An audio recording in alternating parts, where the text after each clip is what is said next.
Hello বন্ধুরা, কেমন আছো সবাই? আমার আরেকটা ব্লগে তোমাদের অনেক অনেক স্বাগত। তো আজকে সকালে দেখো শ্রেণিকা তার বদমাশি শুরু করে দিয়েছে। এই কলের জলের এখানটাতে এসে এসে খালি এটাকে এরকম করবে। একদিন তো পুরো ফেলেও দিয়েছিল। আর দেখো বাইরের ওয়েদারটা দেখিয়ে দিলাম। আজকে একটু হালকা রোদ দিয়েছে, রোদের একটু তাপ আছে। এখানে হালকা হালকা এবার একটু গরম লাগতে শুরু করে দিয়েছে। সেই ঠান্ডা ব্যাপারটা অতটা আর নেই। তো আমি সকাল সকাল ব্রেকফাস্টে ছাতুর পরোটা বানিয়ে নিচ্ছিলাম। তো এরকম ছাতুর পরোটা খেতে কিন্তু আমার ভীষণ ভালো লাগে, এরকম আচার ফাচার দিয়ে। তো এটা ছাতুর পরোটা আর লিট্টি এগুলো কিন্তু বেশি বিহারের খাবার এগুলো আর কি। তো ওই ছাতুর মধ্যে আদা কুচি করতে হবে, একদম কুচি কুচি করে নিতে হবে সব কিছু। আদা কুচি, রসুন কুচি, পেঁয়াজ কুচি, ধনেপাতা কুচি, আর এমনি যেটা গোটা মশলা যেগুলো সেগুলো হচ্ছে জোয়ান, কালো জিরে, এগুলো একটু হাতের মধ্যে রগড়ে তারপরে এটার মধ্যে দিয়ে দিতে হবে। আর এটার মধ্যে আমের আচারটা হচ্ছে মাস্ট, আমের আচার দিতে হবে। আমের আচারটা দিলে বেশ একটা আম গন্ধ বেরোবে এটার মধ্যে থেকে, তো এটা ভালো লাগে। আর লাস্টে একটু টেস্ট করে নুনটা একটু অ্যাড করে নিতে হবে। আর এটার মধ্যে কিন্তু এক ফোঁটা জল দেওয়া যাবে না, পুরোটাই ওই তেল, যদি আমের আচারের তেলটা দিয়ে পুরো আর কি মাখতে হবে।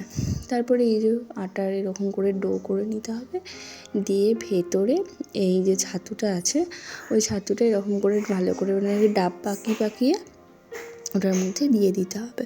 তো এই যে ডাব পাকিয়ে নিয়েছি, ব্যাস এটার মধ্যে এরকম করে ভালো করে এটা কিন্তু পুড়ে নিতে হবে। আর এটাকে এই যে এই জিনিসটা দেখছো না, এটা কিন্তু এবারে লিট্টি যদি কেউ খেতে চায় তো এটা লিট্টিটা আর কি সেদ্ধ করে এরকম খাওয়া যায়। আর ছাতুর পরোটা করলে এটাকে একটু হালকা করে বেলে নিতে হবে, দিয়ে বেলে নেওয়ার পরে এটা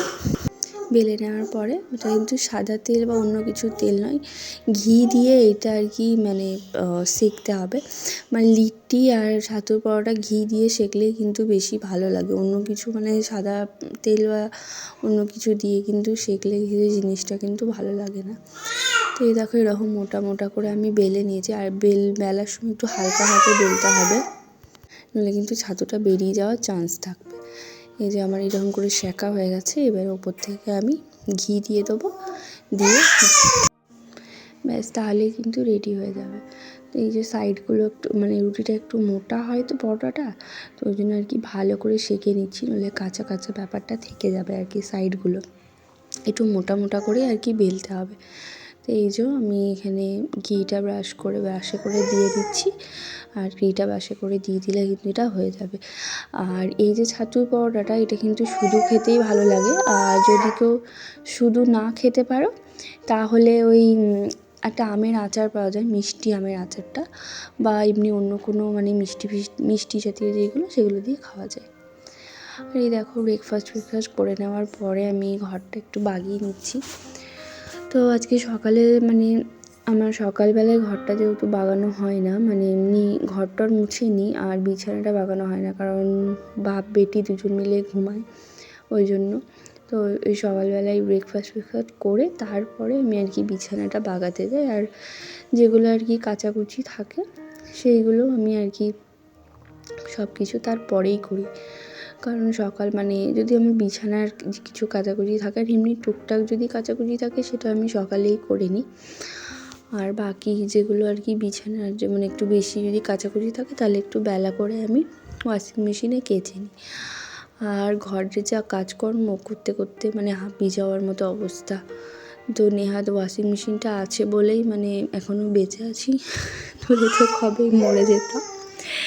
তো এরকমভাবে আমি সাইডে বালিশ দিয়ে দিই, কারণ শ্রীনিকা যখন মাঝে মাঝে আর কি বিছানার মধ্যে ওঠে তখন ওইখানে এখন দাঁড়াতে শিখেছে, তো দাঁড়াবে আর পেছন দিকে খালি উল্টে যায়, ওই জন্য আর কি। তো এরপরেই দেখো আমি আমার যে কাপড় জামাগুলো ছিল ওই কাপড় জামাগুলো আমি সব আর কি ওয়াশিং মেশিনে কেচে নিয়েছিলাম। আর এই ওয়াশিং মেশিনটা আমি কিনেছিলাম হচ্ছে যখন আমি প্রেগনেন্ট ছিলাম, তখন তখন তো আমি কিছুই করতে পারছিলাম না, একদমই কি বলবো, কী যে অবস্থাটা আমার হয়েছিল সে আমিই জানি। তো তখন আর কি এটা কেনা হয়েছিল। আর এই দেখো এখন একে পড়তে বসানো হয়েছে। হ্যাঁ, মানে পড়ে তো না আর কি, ওই আর কি খেলা, এটাই ওর খেলা। তো এই বইগুলো আর কি অনেক পুরনো বই, মানে এই বইগুলো হচ্ছে আমার ভাইয়ের বই আর কি। তো ওইগুলো আর কি রেখে দেওয়া হয়েছিল, যে মানে সমস্ত রকমের ফল এই সব কিছু আছে। আরও অনেক বই আছে, মানে ফলের, ফুলের, তারপরে বিভিন্ন রকমের নাটসের, ভেজিটেবিলের, এইসব অ্যানিমেলসের, ডোমেস্টিক অ্যানিমেলস, এইরকম অনেক রকমের অ্যানিমেলসের এইসবের বই আছে আর কি, সমস্ত রকমের। তো এই বইগুলো যেহেতু মানে ভীষণ ভালো, ওই জন্য রেখে দেওয়া হয়েছিল। যদিও মানে আমাদের বাড়িতে বই ফেলে দেওয়া হয় না, মানে বই ফেলে এই জন্যই দেওয়া হয় না, কারণ বই অনেক পুরনো বইয়ের মধ্যে কিন্তু অনেক কিছু থাকে যেটা এখনকার বইয়ের মধ্যে পাওয়া যায় না, ওই জন্য বইটা রেখে দেওয়া হয়। তো এই বইগুলো যখন আমি ওই কালী পুজোর সময় গেছিলাম তখন আমি নিয়ে এসেছিলাম, মানে বাচ্চাদেরকে বলছে যে এরকম মানে ছবি দেখিয়ে ছবি চেনাতে আর কি। তো ওই জন্যই ওটারই আর কি কাজকর্ম চলছে। আর ও এই বইগুলোকে এখন খেলার জিনিস ভেবেছে, মানে এই বইগুলোকেও ছিঁড়বে আর কি, এটা হচ্ছে ব্যাপার। তো আমি পেছন থেকে বলছিলাম যে ছেড়ো না বইগুলো। ব্যাস, এই পড়াশোনা হয়ে গেল, এরপরে এই দেখো এখন উনি খেলতে বসেছেন। আর এই যে ফোন একবার ও যদি কোথাও দেখতে পায় ফোনটা ওখানে আছে, হ্যাঁ, ফোনটা মানে নেওয়ার জন্য পাগল হয়ে যায় আর কি। মানে ফোনটাকেও খেলনাই ভাবে, অন্য কিছু ভাবে না, কারণ এখনও ফোন দেখতেও শেখেনি। মানে শেখেনি বলতে আমরাও মানে ফোন দিই না, কারণ ওর সামনে কোনো রকম ফোন আমরা ঘাঁটিও না। কারণ দেখো, বাচ্চাকে একবার যদি ফোনের নেশা ধরানো যায়, মানে সেটা তো ছাড়ানো মানে একটা কি বলবো বিপদের কাণ্ড হয়ে দাঁড়াবে।